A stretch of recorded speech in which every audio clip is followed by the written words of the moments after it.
everybody. So today is Wednesday, in case you're having trouble keeping track of the days, because I know I am. There's usually one day out of the week where I'm convinced I'm either behind or ahead one day. But the fact that it's only one day is probably a good sign. Got in the walk early. I swear my hair starts out smooth every morning, but and I'm nice and sweaty. But I got the walk in, and I'm wearing my, I don't know if you can see it, but my Baby Yoda t-shirt. And Lois and Leela are right at my feet. You'll probably hear from them before this is over. Today's reading is from Drow, Once Upon a Midnight Drow, and it's chapter 1. Tomorrow's is going to be from Magic United, book 6 of Witches of Pressler Street from the Terra Novice universe. And the War Mage 2 came out today, and it's actually out already. It's already published and live. So after this, you can go take a break and read War Mage 2. It's a great story. Find out what happened to the Swarm and to Raven. And quote the Drow Nevermore, book 2 in Goth Drow. It comes out April 19th, but it goes, it comes out, April 19th. And the pre-order for book 3 of Goth Drow, we're going to do 6 weeks in advance this time. So around May 17th, you can go look for the pre-order of the next book. I hope I got those dates right. There's always a chance I didn't. Grace, who's watching, maybe rolling her eyes. She is my very efficient admin who's a dream, and she'll correct me later, and then we'll fix it. But for now, we're going to do chapter 1 of Goth Drow 1. But I also want to say, your emails are amazing. They're really touching, they're funny, they're descriptive, and I love them, and I'm writing back to all of you. Some of you, the troll is writing back to. Keep them coming, and we'll keep this up. And next week, I will start reading an entire book instead of just one chapter. Right now, the poll looks like it's dead even between War Mage or Dealing in Magic, book 8 of the Lyra Chronicles. So vote if you have and you can put in your own idea. It's any book that my name is associated with, because those are the only ones I have the rights to. And hello, Diane, a regular. It's nice to see you here. Okay, so let's get started. Chapter 1, Goth Drow, Once Upon a Midnight Drow, which I really love this book. I'm the one who wrote it, so take it for what it's worth. Chapter 1, it was time to do the impossible. Lazar Verdi felt it coursing through him, the rightness of the moment, the tug pulling at his core to rise to the call, and finally put into motion everything the soothsayer had predicted. For 200 years, he'd waited for this night. Lights out in 5, the night guard stalked down the hall. The night guard stalked down the walkway of cell block Alpha, his boots clicking on the metal mesh. Not even gonna give us a pass for the new year, huh? Lazar's neighbor, Rolad, let out a low whistle. The guard's rhythmic footsteps stopped at the cell on Lazar's right, and the metallic ping of the man's cattle prod for magicals echoed through the block. Just a light tap, tap, tap against the bars. You don't get a pass for another 50 years, Rolad. 49, actually. The weapon cracked against the cell bars, throwing up a sizzling flash of purple sparks when the buzzing, electrically charged nightstick struck the cell's magic-dampening wards. We can double that if you want, inmate. Or you can keep your fat orc mouth shut.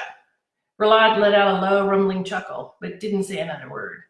Lazar stretched out on the thin mattress of his single bunk, slate-gray arms folded behind his head of white hair, as the guard picked up his slow, rhythmic march down the cell's lining Alpha block. It sounded like Richardson, and sure enough, there was Richardson's bulbous nose lit up in perfect profile as the man passed Lazar's cell. The guard didn't pause as he swept a quick gaze over the Drow prisoner's bare, tidy box of a room. Just one eyebrow lifted in contempt, then he continued down the row. It's the last thing these idiots expect. Lazar Verdi doesn't make a sound, and it's almost like he doesn't even exist. They'll notice when I'm gone, all right. And by the time they find out which direction I went, I'll already have everything set in motion. It was time to do the impossible, sure. The only problem with that was Lazar's status as a convicted magical felon from the other side. But if the gateway couldn't stop him from crossing over a dozen times to try his luck again and again with the soothsayer's prophecy, a few dampening wards and human guards with low-tech tasers and feldarts didn't stand a chance. Let them think I've got my head down for the rest of it. Lazar sniffed, shifted his head more comfortably against his folded arms so his pointed ears could breathe a little, and crossed one booted foot over the other. Tonight, I'm getting out. Richardson's echoing footsteps receded down the block. Then silence settled over Alpha until the guard in the tower pulled the huge lever that looked more like a breaker reset than the light switch on a max security prison for non-human cons. Happy New Year, inmates. Way to break into the 21st century. The lights cracked off with an echoing boom, plunging Alpha Block into a half-darkness punctured only by the red lights flaring to life above the guard tower. Red for locked up tight. What a dangerously stupid human misconception. For the first half hour, the block echoed with the rattling coughs, grunts, snores, and farts of Chateau Draw's most dangerous magical prisoners, as they settled in for the night in their single inmate suites of concrete and metal frames and high voltage damping wards. Lazar waited patiently through all of it without a sound until the symphony of unrestricted bodily functions from at least 4 different races came to a standstill. Then he pushed himself up on his bed, glanced through the bars of his cell door at that dauntless red light, and stood. Hey, Verdi, Roulade whispered harshly from the next cell over. Trying to stay up to watch the ball drop? Lazar ignored him and moved toward the steel toilet at the back of the cell. Man, what I wouldn't give for some end-year grog and a good battle pit. Might be what I miss most about home. The orc's low voice brought its usual muffled thickness through Roulade's sawed-off tusks, the ends of which still protruded at broken angles from his thick lower jaw. Lazar saw those tusks in his mind's eye every time his neighbor spoke. Hell, I'd even fight you. You'd lose, Lazar muttered, working around his prison-issue sweatpants to relieve himself. Just another inmate hitting the john before hitting the sack. But the whole time, he was counting down to the perfect moment. Roulade snorted. You don't think I could kick your drow ass back to Amber Ogle? Not if you were already in an Ogle battle pit, green skin. Another low chuckle came from the next cell over. That how you got popped and dragged into this hellhole? Tried to mindfuck the CDO into letting you off clean by arguing semantics? You even know what semantics means? Lazar flushed the steel toilet and took 2 steps away from it along the back wall of the cell. A quick thump rattled the cement wall beneath Roulade's thick fist. Hey, if you were as smart as you think you are, you wouldn't be locked up right next to me, would you? Watch me, Lazar whispered. An irritated growl rose from the other side of the orc's cell. Shut the hell up, Roulade. You want to count down to midnight with me, Troj? When the doors open, I'll be counting down to your last breath if you don't shut your fat green face. Roulade chuckled again, and the cot beneath the massive orc groaned when he flopped back into this disturbingly thin mattress. Y2K. Gotta give it to these human chumps, am I right? Making such a big deal about the end of the world and all. They don't even know the half of it. That might have been the only thing out of Roulade's mouth with which Lazar agreed completely. Saying it out loud would have been an invitation for more attention than he wanted right now. The sound of Roulade scratching his hairy green armpit sounded more like a blade scraping against a whetstone. Dumb and tiny and weak. Shut up! Lazar stood just a few inches from the back wall of his cell and waited for his neighbor's laughter to fade. Alpha Block settled into another round of half-enforced silence, and the Drow closed his eyes to listen for his next signal. The door to the guard tower clicked open and shut behind whichever one of them had drawn straws to re-up on their coffee for the night shift. Lazar's pointed ears twitched at the muffled thump of the other guard's boots being propped up on the console in front of him. That was Jones then, settling in for a night of reading whatever cheap book he'd grabbed off the library cart. And no one was watching the Drow, just standing just beside his toilet, facing the wall like he'd lost his mind. Lazar's fingers worked quickly in a short, intricate pattern in front of his thigh, undetectable by the swiveling cameras set high on Alpha Block's walls. The air shimmered around him, and his illusion spell formed at the back of the cell. Any guard who checked the cameras or stepped past his cell for another round of patrol would only see the Drow's back, standing there beside the toilet, looking half asleep. And Lazar would be long gone before anyone realized how odd it was that his projected image hadn't moved since an hour after lights out. He placed his other hand on the concrete wall and muttered the words he'd been waiting 25 years in this dump for a night like this to say. Just a whisper. But the spell phased his hand right through the wall, and the rest of him followed. No alarms, no flashing lights, no reaction whatsoever. They couldn't budget the money to pay a conjurer for wards on all 4 walls of every cell. Roulade was right. Dumb and puny and weak. Lazar glanced both ways down the narrow, abandoned corridor stretching behind the newer, smaller cells of Alpha Block. Of course, no one was here. There probably wasn't a single guard in Chateau Drow these days who knew the original bones of the prison. Smirking, Lazar closed his eyes and brought up the memory of the prison's layout. Almost 50 years ago, he knew he'd be making his way through these walls from the inside out instead of the other way around, before the renovations. Time to do the impossible, he muttered, and set off for the sealed-up staircase that would stop him just as much as warded bars in a 10-foot box he called home for a quarter of a century. For Drow thief, impossible didn't exist. 15 minutes later, Lazar crouched beneath a grove of bare cherry trees just beyond the barbed wire fence around Chateau Drow.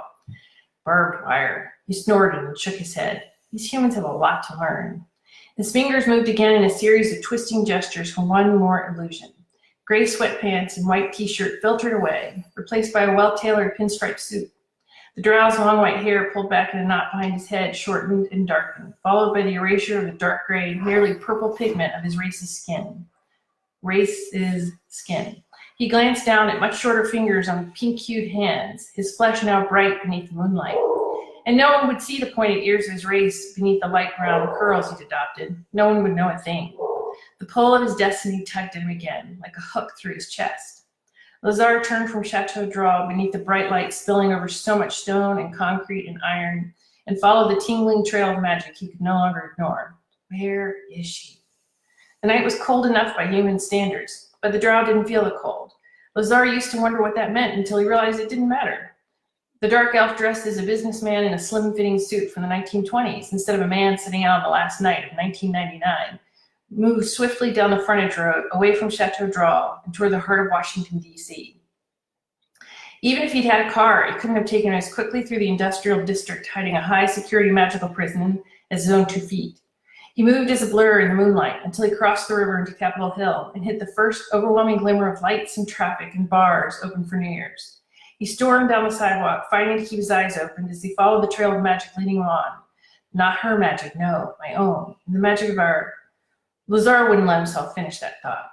He had to find the woman first, whoever she was, and putting the magical cart in front of the flying horse wouldn't do him any favors.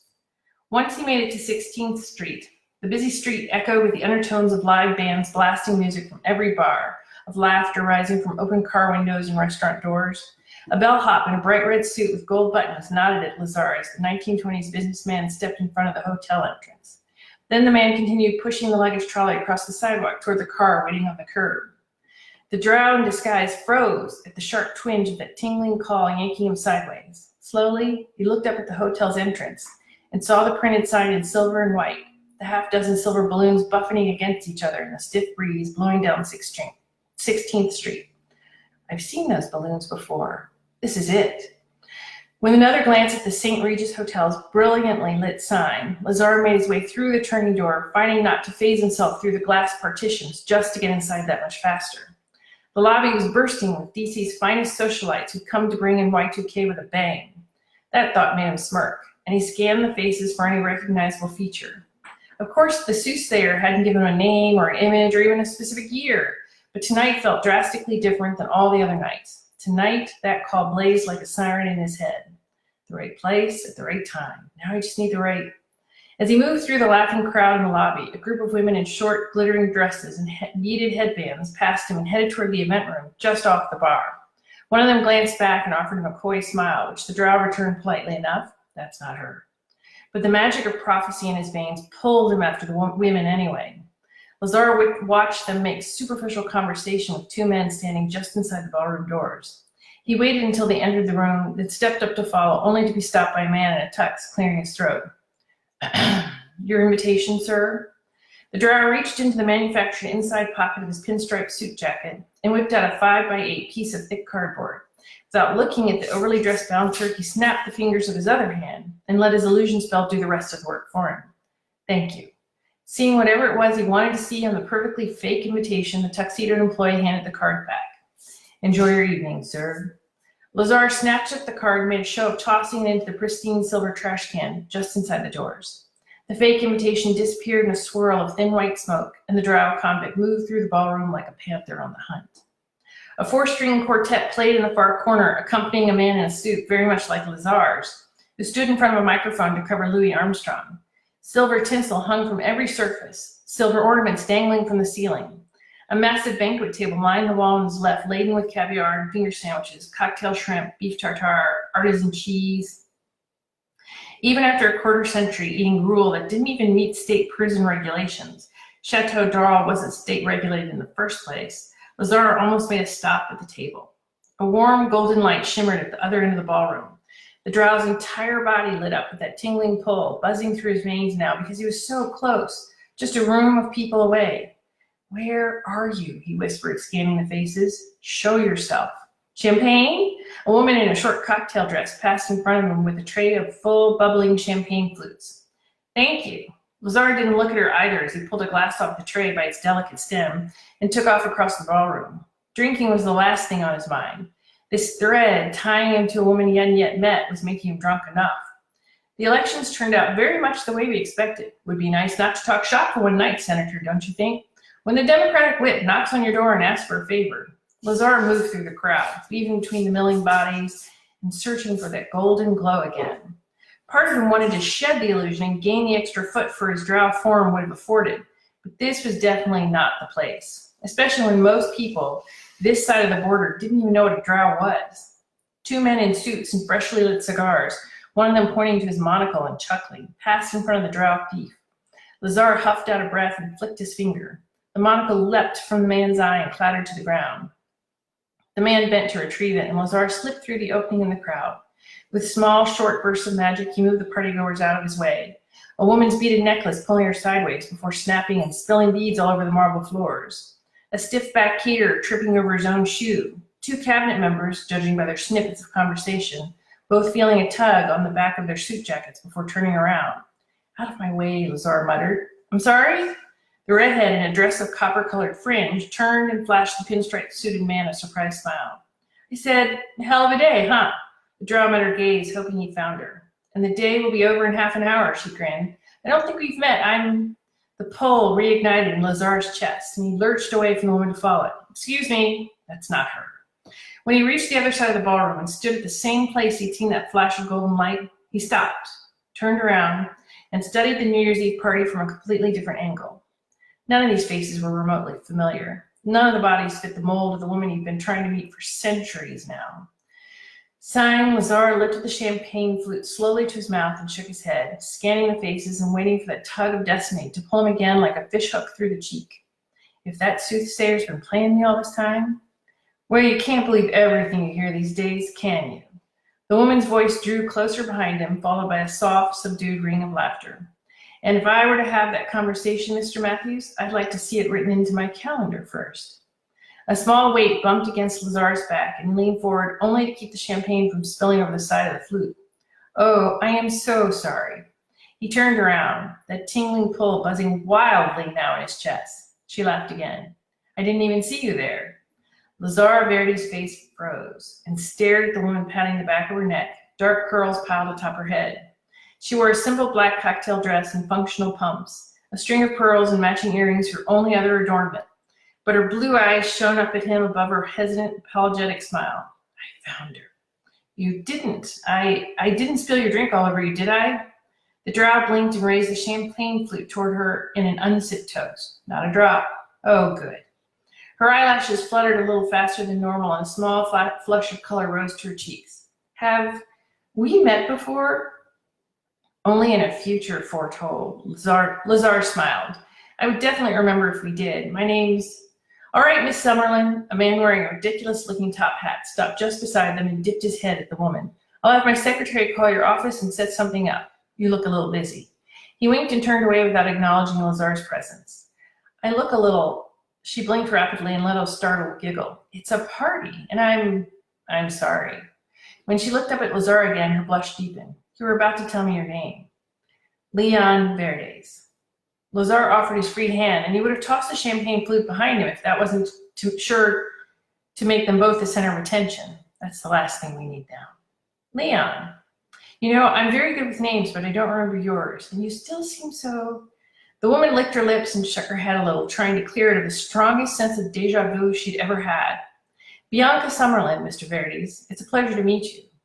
The minute she slid her hand into his, the world might as well have stopped turning. I jolt of centuries-old certainty coursed through Lazar's entire being, and Bianca Summerlin gasped.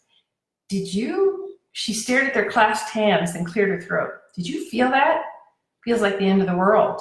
He didn't let go of her hand. I'm sorry? Y2K and all that, right? The Drow let himself smile with a face that didn't belong to him, and finally gently released Bianca's hand. Something like that. She turned her head and studied him sidelong, then glanced at the champagne in his hand. You're not drinking. I was about to, then you found me. Bianca licked her lips, eyed him up and down, then lifted a hand toward the server coming by with another tray of champagne flutes. I'll join you. I was hoping you would. Before Bianca could pass him to grab another drink for herself, Lazar reached out with a curt nod and deftly plucked one more flute from the tray. The server kept walking, oblivious to the light and weight of his carefully balanced tray. Bianca laughed when he handed her the drink and lifted his for another toast. To new beginnings. And hopefully not the end of the world. They clinked their glasses lightly together, and before she raised hers all the way to her lips, Lazar took a brazen step toward her. You know, I'd almost given up hope tonight. Oh, really? Though she stared up at him without looking away, her breath still hitched in her throat. Hope for what? That I'd find the perfect person to bring in the new year with. Bianca laughed and lifted her champagne flute higher. That's an excellent pickup line. Only if it's working. Lazar finally took his first step without breaking her gaze. Even beneath his illusion spell, he was still a good 6 inches taller than Bianca Summerlin and had to peer at her over the rim of the glass. Another breathless laugh escaped her. I can't believe I'm actually about to say this, Mr. Verdes. Leon, please. Leon, it might actually be working. Your line, that is. But don't let it go to your head. I would never. And I've had too much to drink. Grinning, caught in the web of destiny and snaring them both, Bianca took a sip of champagne. She almost spilled it down the front of her dress when the announcer in the ballroom cut through the end of the song. Dear friends, honored guests, and gracious benefactors, we are nearing the last minute of the century. A screen lit up over the doorway to the ballroom. Please join us in counting down to the new year and the beginning of the 2000s. A cheer went up around the room, followed by laughter and a round of freshly poured champagne making its way through the crowd. Lazar bent toward Bianca's ear and muttered, You look nervous. Oh, I do I? She offered a polite laugh, but the returning blush gave her away. They were both intensely aware of the fact that she didn't lean away from his lips, nearly brushing against her ear. I promise you don't need to be nervous, not tonight. She looked up at him and blinked. And what? 10, 9, 8. When Lazar winked, she looked away only to down the entire glass of champagne in 2 gulps. 6, 5. A night like this only happens once in a century? Bianca's smile returned, this time fueled by the same unquestionable pull that brought the Drow thief all the way to St. Regis from Chateau Drow. That's hardly an excuse to throw all caution to the wind, Mr. Leon. Lazar leaned closer. But you are. 3, 2. She was trapped in his gaze. 1. Happy New Year. Amid the tinkle of cutlery chiming against crystal glass stems, the cheers and hoots, the laughter and uncorking of a dozen more champagne bottles, Lazar placed a hand on the small of Bianca Summerlin's back and bent to press his lips against hers. What little willpower she'd still had after 3 hours of drinking with Washington's political elite filtered away beneath that kiss. The empty champagne flute slipped from her fingers and shattered against the marble floor of the ballroom, unnoticed by everyone.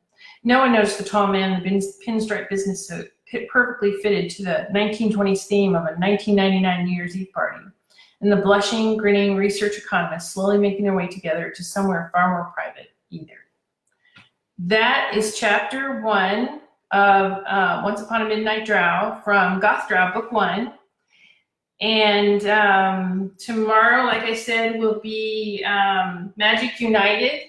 And on Friday, it will be Adventures of Finnegan Dragonbender. But then Monday, we're going to start something different and read the same book day after day till we're done. And there are polls all over, so we're going to go with what you guys want. So far, it seems to be a draw between War Mage and Dealing in Magic, which is book 8 of Lyra Chronicles, which is a really exciting book.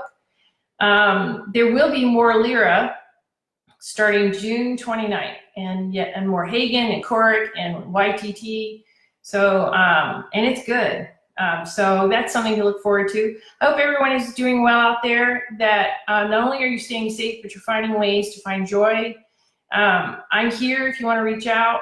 I will be back here tomorrow at 1 p.m. Central Time. I will probably be racing down the hall trying to find all the parts. I'm trying to get this done early, but I, like everyone else, I'm doing the best I can, and I'm not going to let perfection get in the way of good enough. Take care of yourselves, and I will see you tomorrow.